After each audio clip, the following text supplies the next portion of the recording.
You're watching Pyro Media Network.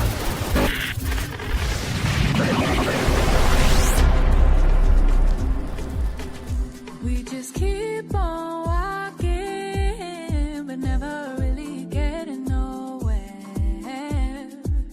It's like we keep on talking, but never really saying nothing.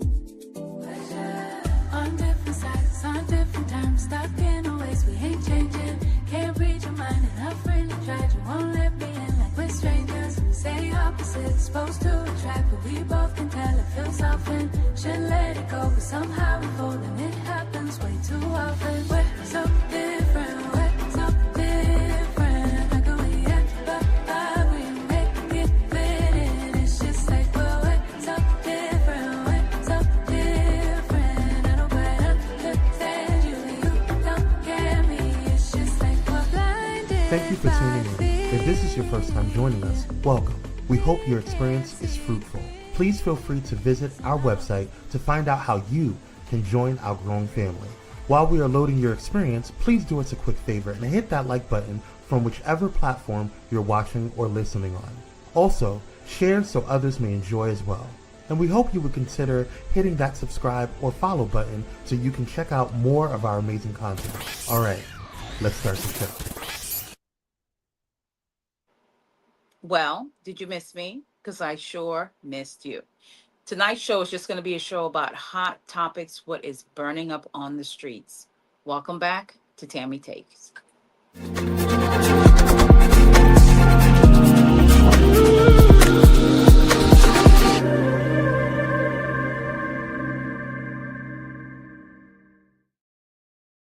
Hello, my crew. I have missed y'all. If this is your first time watching my show, welcome. If you're coming back, welcome back.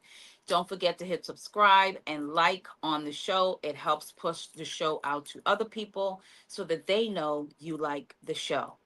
Okay, so tonight I wanted to do a show that was a little bit different. You guys are used to my kind of shows where I do like my own little monologue and I talk about different topics and I bring my take and my spin on it. But tonight's show, I wanted to do some hot topics because a lot of you know me from TikTok. That is my stomping ground. That is where I exist. That is where people know me.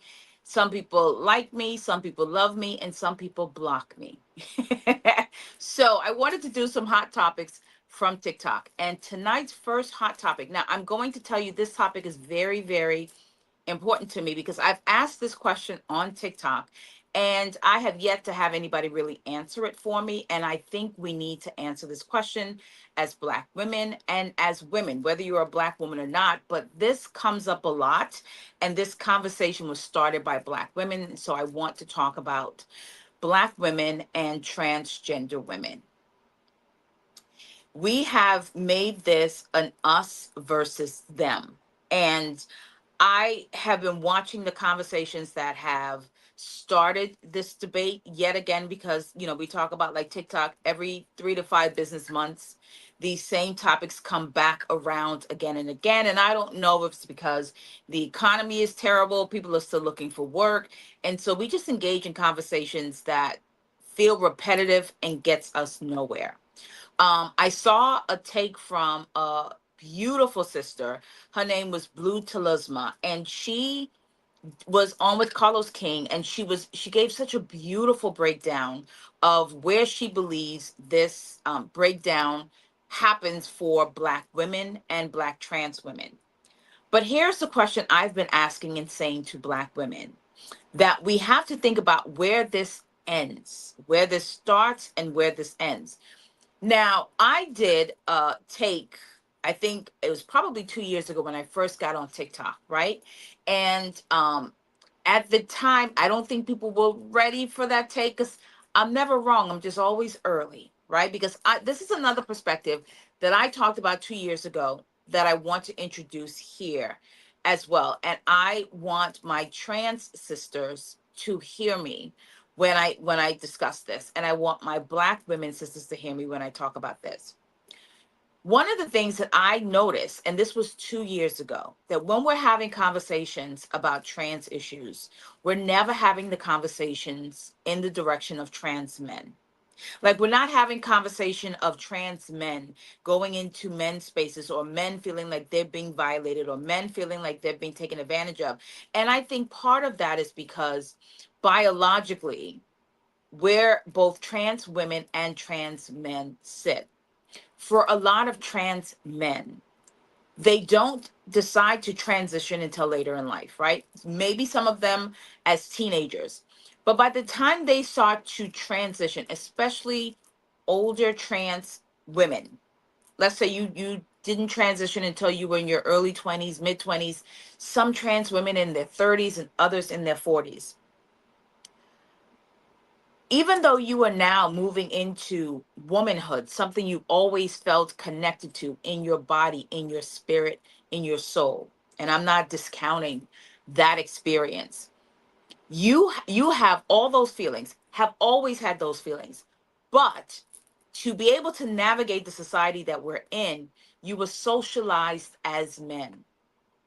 And men, the way that men are socialized in our society, it is to be the authority, a lot of times to speak over women, to have the right to be in space. Like, men come into the world right with audacity. And then let's just throw on the race to that, right? So if you're a white trans man, you come with audacity times 10. But men come into a society where they have to be socialized as men, and men come into womanhood, sometimes not deconstructing their own patriarchy, their own toxic masculinity. And so you come into a space with women now as a woman, not having really deconstructed all that socialization around being a man. And I think that's why we don't have these conversations in the other direction around trans men, because those are women transitioning to men. And women have been taught to move quietly, not to take up a lot of space, not to demand a lot, not to expect a lot. So a lot of women that transition into becoming trans men, you don't see this conversation going in that direction where men feel like they're being violated. Well, men feel like they don't have their spaces. Their spaces aren't safe for them to be bros and masculine. We're not having these conversations, but we are having them around men. And I think if you are a trans woman, I want you to consider how much of my toxic masculinity, right? My socialization into manhood, how much of that am I bringing into my newfound womanhood? And how much of my voice is talking over women, Black women, white women, because I haven't really deconstructed that. So I want trans women to consider that, especially if you transitioned later in life and you had to be socialized in our society as a man, and what that socialization means for men in society, right? Now, the flip side of this conversation is for women. There are a lot of women who, some men and some women will say, well, she doesn't look like a woman. She has really strong features. And as black women, this has been hurled at us from the beginning of time. We're the ones that we're told we don't have access to femininity. We're the ones that were told that we look masculine, that we look too hard, that we're not feminine enough. And Black women have been accused of being trans women a lot of times when a lot of us are not. So I want you to consider, when we decide to also be the people policing other people's bodies, at what point do you think that policing is going to turn on you? Because if you are fighting against trans people who will not cease to exist simply because they make you uncomfortable, simply because you don't like the idea of somebody else getting gender affirming care, simply because you don't understand it, simply because your religious beliefs tells you this is wrong and this is sin, all of that being true, you're not going to stop trans people from existing. And so when we come out in public spaces like the internet, TikTok has billions of people on it. Politicians are on TikTok. Lawmakers are on TikTok. corporate executives are on TikTok and they're watching these discussions. And the more we have discussions as women, whether you're a black woman or a white woman, about trying to police the bodies of trans people, that policing will turn on our bodies too. Because what happens when a woman that is upset with you, because maybe you got her man, maybe you took her man, maybe she just doesn't like you. What happens when we start pushing this rhetoric of they shouldn't be in our bathrooms, they shouldn't be in our spaces, right? And I'm talking about trans women who, I mean, let's be honest here. You go out and about and you can't tell that you are engaging with a trans woman. She embodies femininity. She is a woman. She has she's transitioned through medication. She's on hormones. She's had surgery. Bottom is not important, but she's had surgery. So she's exhibiting and existing in a body that is woman, that is female. And when we start pushing this rhetoric that they shouldn't be in our spaces, they shouldn't be in our bathrooms, they shouldn't be here. And I'm not talking about trans women who make you feel uncomfortable, who still look visibly like a man, although that really shouldn't matter. But for the purpose of this conversation, I'm talking about the women who look like women, the women you would say is unclockable. But if we keep pushing this narrative that they shouldn't be in spaces where we are, we should know these people are trans, we should know who's in the bathroom. What happens when our rhetoric then causes lawmakers to start making laws that says you can search my body to decide whether or not I am a woman biologically or not? Because that kind of policing will come back to us. We will eventually be the real women, the biological women. I'm not a cis woman, although black women, cis literally is a medical term. It is a medical term. I know that in this society, in this culture, you're taught to believe that you're being called something that says you're a real woman versus a trans. That's all cis means. It's a medical term. But what happens when you're with a man that's upset that you left, or a woman that doesn't like you and reports you to the local governments? Because who's going to be policing these people's bodies? Report you to the local government that says you're a trans woman. And now some police has a right to come search your body because they got a tip that you aren't a real woman. What happens when you get pulled aside at the PTA meeting because somebody called the school and said you are a trans woman, you're not a real woman, and some mall cop or school cop has the right to now ask you to see your genitalia? Now I know you're thinking nobody's talking about that. It won't go that far. Every atrocity in history never started from a place that people believe could go that far. We could not believe that people were eating babies, and they were. So I just want us to think about that when we're having this conversation about transgender women, because eventually it will turn on us. It will turn on you. It is okay to not understand why somebody doesn't feel at home in their body, especially when you have always felt at home in your body. And if you've always felt at home in your body, you should be very, very grateful for that. And hopefully you develop some empathy for somebody else's experience. One of the things that I did, for those of you who are familiar with me, one of the things that I did when I was developing the empathy scorecard was to make sure that in section 2 of that empathy scorecard, it's about understanding somebody else's perspective. The first area on the empathy scorecard is active listening, to be able to listen to other people actively so that you hear what they're saying to you. And if you can actively listen, you can understand their perspective. You can understand where they're coming from. And a lot of us aren't actively listening. And so we don't understand somebody else's perspective. And because we don't understand their perspective, we don't engage in helping behavior. All of these are listed on the empathy scorecard. It's why I created it. Because I think if we engage with empathy for people who are not like us, And understanding somebody's perspective is not an agreement of their worldview. It's not an agreement of how they live their lives. It just means you understand how they got there. You can have a sense of empathy for them. And the same is true for trans women to have towards cis women.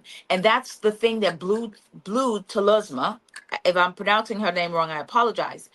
That's what she so eloquently described in that video with Carlos King. And if you haven't watched it, just Google Carlos King trans women. That video will come up for you. She understands, I understand why Black women have this thing about protecting womanhood. I get it. But in order to protect womanhood, not just for, even if you don't think about the trans women, even if you don't care about them, the more rhetoric we put in their direction about how they're not real women and they should be trapped and they shouldn't be allowed in these spaces, and why do they have to be in our spaces and how can they come there, that will eventually turn on us. Because somebody's going to say you're not a real woman. And what is going to stop the police from looking in your pants? Somebody's going to say you're not a real woman. And what is to stop the school officer from taking you into a private room? Somebody's going to say you're not a real woman. And what is going to stop the TSA, who's just supposed to be patting us down to make sure we don't have weapons? What stops them from pulling you in a room to check your genitalia? Wherever we think it's going to go, it never stops there. Because when you give, especially we understand right now in this current time, when you give the government too much power, they're not going to take that power to keep it confined. It expands. It becomes more intrusive. So even if you can't appreciate a trans woman's experience, you should shut down this rhetoric to appreciate your experience in the world and how what you say and what you advocate for, how can this impact me?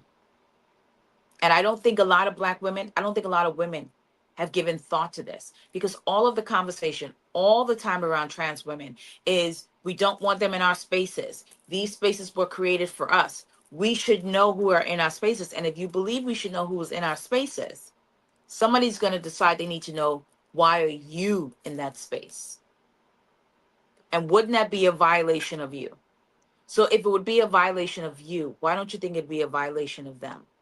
Again, I don't know what it is to not feel heteronormative. I don't know what it is to have an attraction to somebody of the same sex. I don't know what it is to not feel at home in my body. But I, like any other transgender person, I could have been born with that level of, feeling of not being at home in my body. That could have been me. That could have been you. And how would you want people to respond to you about something that you can't control? Again, I don't know what it is not to be heteronormative in a very heteronormative society. I don't know what it is to have same-sex attraction and then fight all of these indoctrination around that, telling me that I'm wrong, telling me that I'm going to hell. I don't know what that is. You don't know what that is. But I can imagine what that could feel like to somebody in their body. I can imagine what it could feel like to be so lost in your head that you don't even want to be in the world because you're worried about people not accepting you, not believing you, not trusting you, telling you you shouldn't be in these spaces when all you want to do is exist. And people get the right to exist differently than us. And as Black women who have experienced so much discrimination in society, I know it feels easier to punch down on trans women. I know that feels easier because at least in a society where we're at the bottom, at least we're above them. But we know what it is to be punched down on. Why would we want to do that to another group of people, even if we don't understand that group? Why would we want to do that? And so as you have these discussions about transgender, your feelings are valid. If you don't like being called cis, and it's been my experience that we don't say that F hag word anymore. Nobody calls that anymore because we know that, but they call me a fruit fly down here. Okay. I don't know if you ever, in Florida, they call us fruit. I am the president of the Fruit Fly Club. Okay. I spend time in a lot a lot of gay spaces. And I will tell you, I feel the most at home, the most welcomed when I'm in those spaces. And I know not to trespass those spaces because they've worked really hard to create community for themselves where they feel safe. And I, as a Black woman who have experienced being punched down on, I would never want to go and do that to another community, even if I didn't understand that community. Because what I do understand, what it feels like to be disenfranchised, what I do understand, what it feels like to have people have ideas about who you are and never taking the time to get to know you. And because I know what that feels like, I would never want to do that to somebody else. And I will say this before we move on to the next hot topic, is that Black women, do not be propagandized to be the kind of hate we never should be experiencing and never want to experience. Do not be propagandized to be that. We are better than that. We can have our different opinions. We can believe differently, but we don't have to punch down on a group of people who, in this hierarchical society, is deemed lower than us, because we know what that feels like. And why would we want to do that to another group? Okay, I'm off my soapbox. I love Black people, all Black people, Black gay people, Black trans people, Black straight people, Black emo people, Black Christian people, Black atheist people. I love Black people. And I don't think you can be, you know, we like to talk about pro-Black, although I don't subscribe to that. I'm Black. That's enough. My color comes in, bro. Okay? To navigate the United States, if you have Black skin, you are already pro-Black, because baby, they're gonna take you through there just for having the skin. So I don't need to be pro anything. But I feel like a lot of this conversation we have about different Black people tend to come from people who identify as pro-Black, and you had to be pro-Black for all Black people, even the Black people you don't understand. Okay? Black people, I love you. Okay, let's move on to the next hot topic, because I definitely want to talk about this, and we're going to talk about Mr. Jay-Z himself. Now, I'm going to tell you, somebody get Jay-Z a copy of the book, The Empathy Gap. It is black and white. Because one of the things that I said in my book, and I've said this to Black people, and I actually had a young woman say this to me. She was a Black woman. She said, when I got your book, The Empathy Gap, it is black and white, I expected it to be a good read. And it is a good read. Go grab it. She said, but what I did not expect was to see myself as the Black person operating and functioning as the white people you were describing in this book. And I think it's time for us as Black people to have a real conversation about class. You know, we reject when white people come to us and say, oh, this is not a race issue, this is about class. We reject that, because yes, it is about class, but race has benefited them. And now that race isn't benefiting them as much, now they want to have the class conversation. We're going to have it, Karen and Kyle. We're going to have those conversations, just not right now, because y'all still got to work on that race thing first before we can get to the class conversation. But Black people, we're already Black, so let's get to the class conversation, because there are no ethical billionaires, even if those billionaires are Black. Okay, say that with me. There are no ethical billionaires, even if those billionaires are Black. Now, Jay-Z is doing a press run, okay? Now, I think Jay-Z's doing this press run because a shoe is about to drop, right? Puffy is off doing his, extended vacation. And I think Jay-Z may be up next. And I don't want Black people running in here. We let this go. Let this go. They just want to tear down a Black man. Listen, let me tell you something. Now, I think we have seen in the last year or two, there are groups of people who, with the invention of AI and all the other things, can make anybody appeared to have done anything. But a lot of us were here for the Jay-Z, right? This is a man still running away from a 20-year paternity test. Why? Because that paternity test would prove that he was, in fact, sleeping with and impregnated a teenage girl. So this is not above the pale that this is something that this demographic will do. Okay. But I find a lot of Black people having a hard time having this conversation around Jay-Z because we have been socialized and conditioned to believe that success looks like a lot of money and a lot of white folks awards. What the white folks give us, the Grammys, the Oscars, the Tonys, right? The white folks say that we are successful entrepreneurs. And considering what we now know about the Epstein class, I'm hoping Black people are reevaluating about what they want to be considered as success. I want my success to come from my book sales. I want my success to come from my empathy scorecard. I want my success to come from putting good out into the world, right? Now, we have had a lot of bangers, but Jay-Z and a lot of them have been responsible for some of the songs that have been detrimental to our communities. A lot of the rap songs that glorify drugs and killing and violence, that was at the hands of the Jay-Z. And so while they were making this music and pumping it out and teaching young men to be disrespectful to women, somebody said, well, not somebody, I'm going to tell you who said it. And I'm so upset because he's no longer on TikTok. But those of you who follow me on TikTok and follow people in my sphere, Chad did a video and Chad talked about, and I want you to do this experiment for yourself. Chad talked about, go back to when music was made in the 70s or 80s. Notice how men were dressed. They were in suits. They were suave. And notice how they talked about women in their music. They revered women. They idolized women.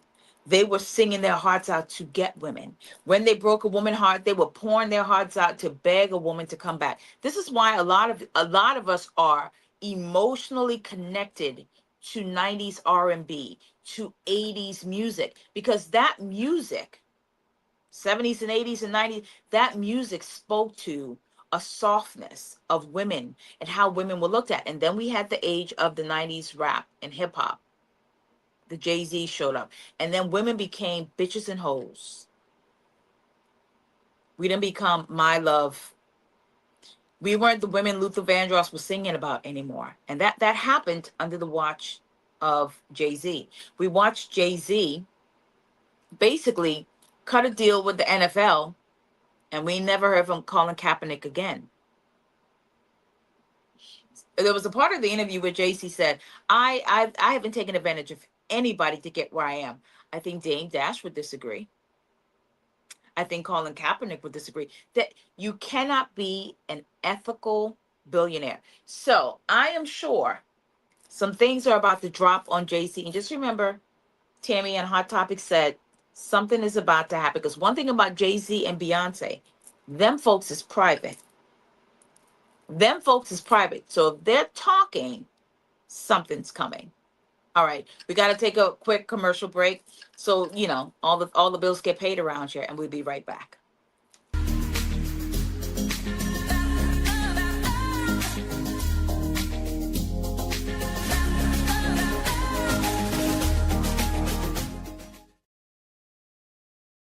Hey, how y'all doing? Real quick, this is Daryl Walter, host of the Daryl Walter Show. I know.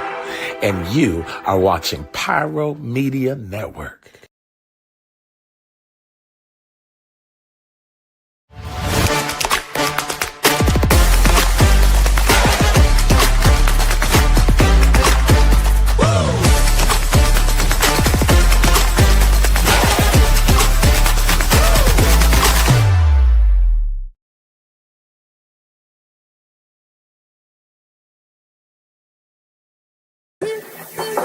Hey, it's Dr. Nicole D. Vick from Dr. Victorious, and you're watching Pyro Media Network.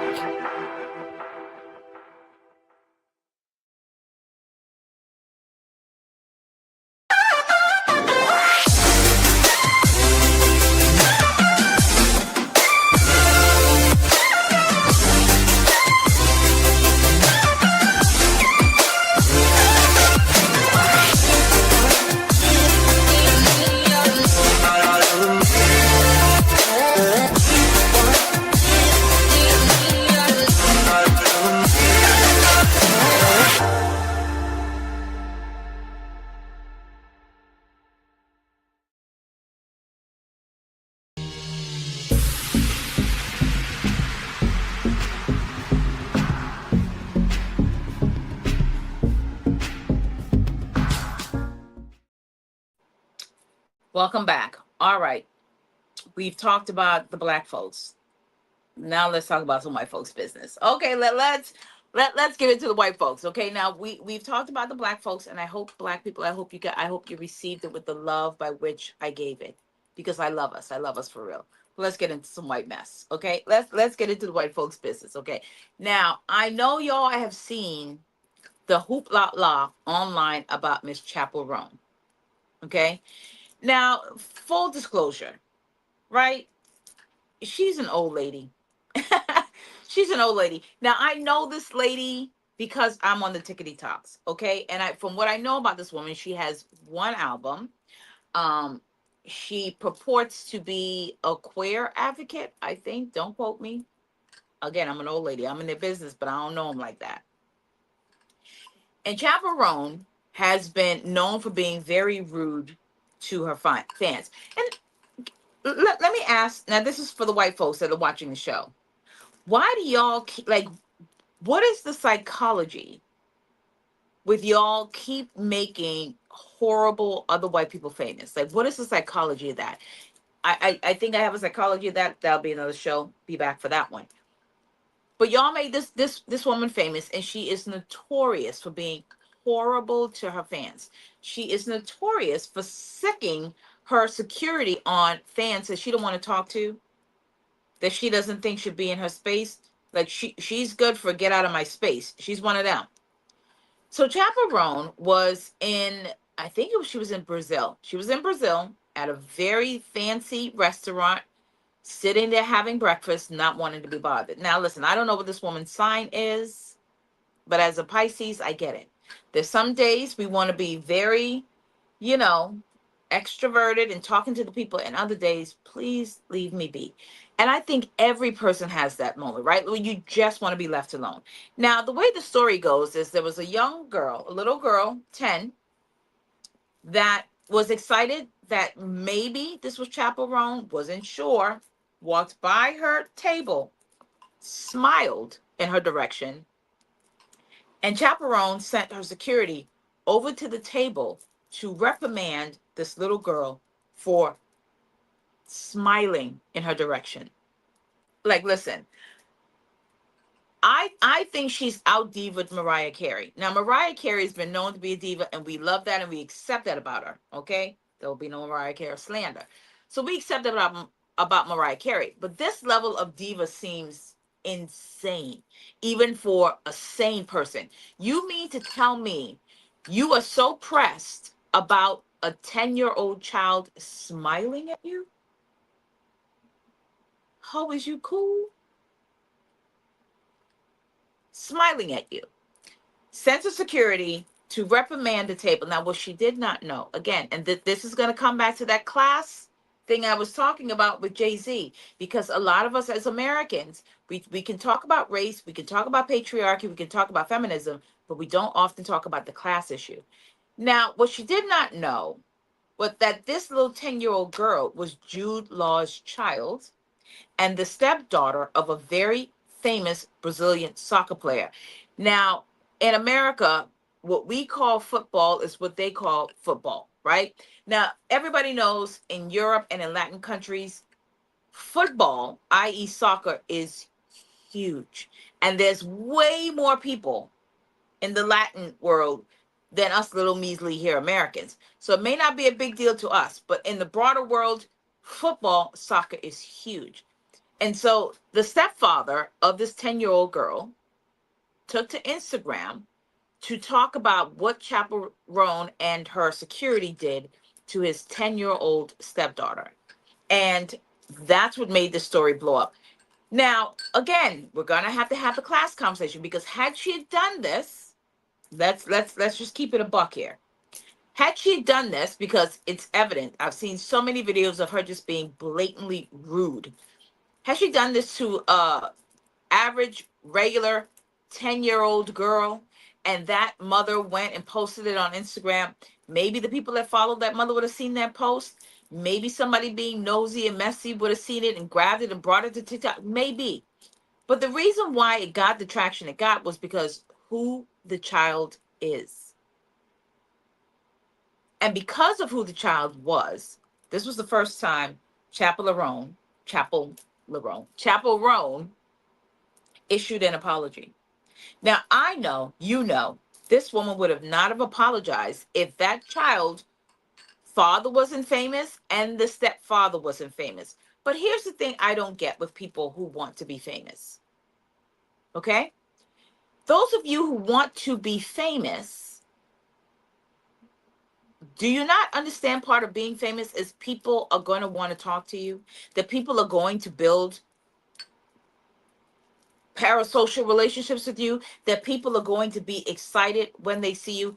I'm not famous. I'm just abroad on TikTok. Occasionally I show up on YouTube and, I do my thing.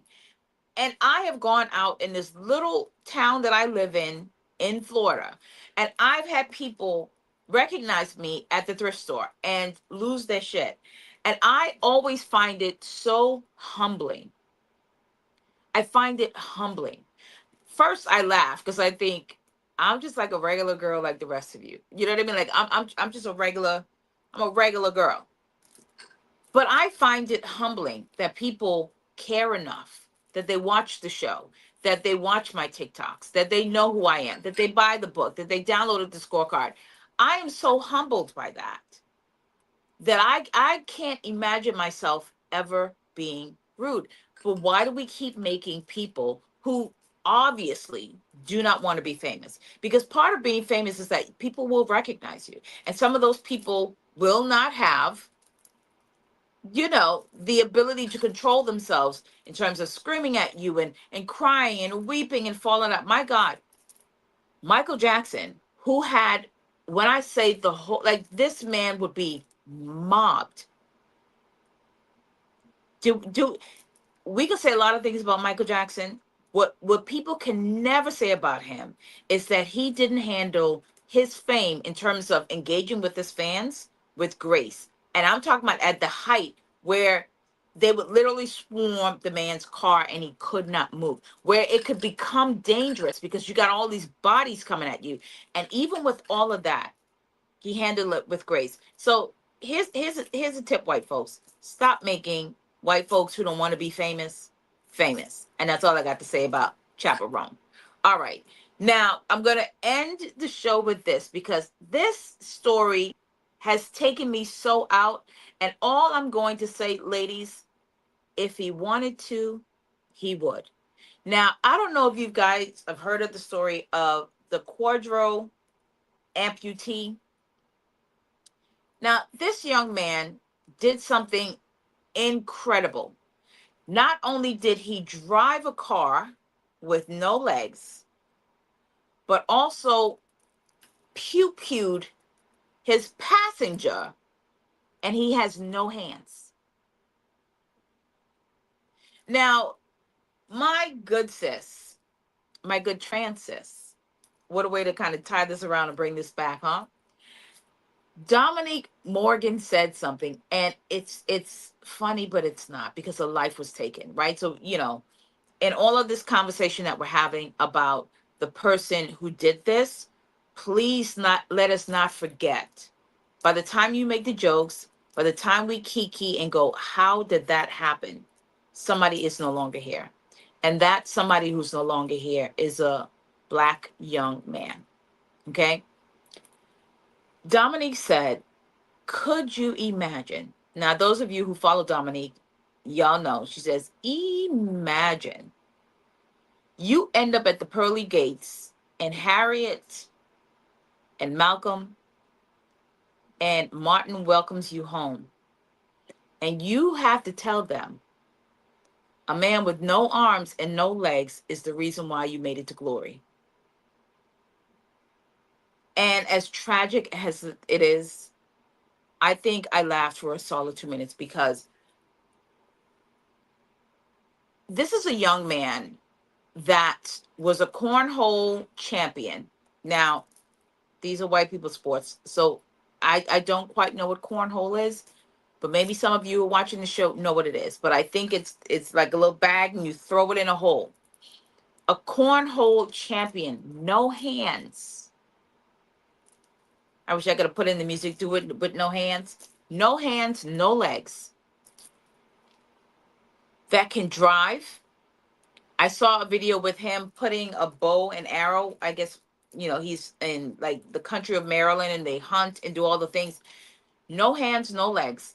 Can hunt, can shoot, can drive. Imagine the life this young man could have had just being inspirational. I don't know if you guys know, and I didn't have my producer pull this video or this tape, but there's a pastor, I think he's a motivational speaker, and I think he's from Australia, and he was born like y'all seen the gentleman. He has this part of his arms and the bottom legs. This man has no arms from here, no legs from the bottom, nothing. And he goes around doing motivational speaking, and that man is married with 4 children. Okay? Think about the life that this young man could have had if he did not allow rage to ruin his life.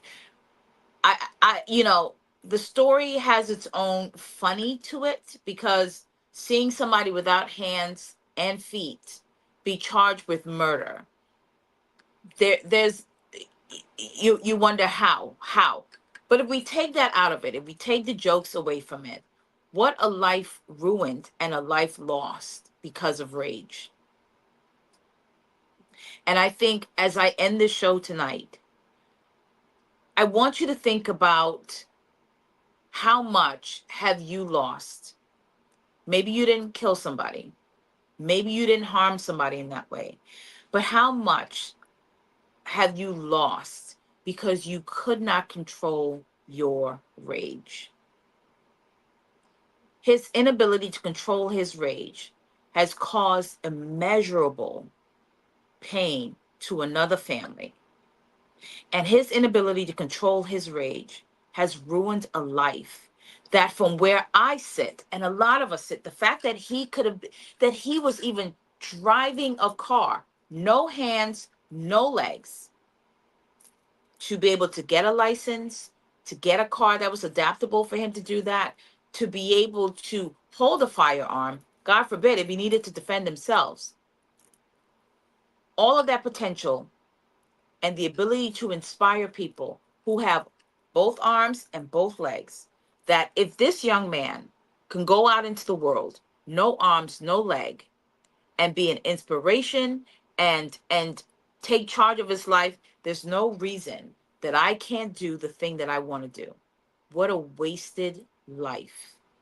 A wasted life because of rage. And I will say this, because this is the work that I do. A lot of rage, a lot of self-loathing comes from a deep lack of self-empathy. I don't care what it looks like on the outside. I don't care how you dress it up, wig it up, make it up, jewelry it up. When you don't have self-empathy, the ability to care for yourself, when your self-talk is nasty, although it looks good to everybody else and you sound good to everybody else, but when everybody leaves the room, the nastiness you say to yourself, when you don't have empathy for yourself, you make the decisions this young man made. And so I want to end the show with this. Don't let your temporary anger cost you a permanent end to your life, either physically or physically. Thank you for being here tonight. Don't forget to like and subscribe, and I'll see you next week on the next show. Bye, everybody.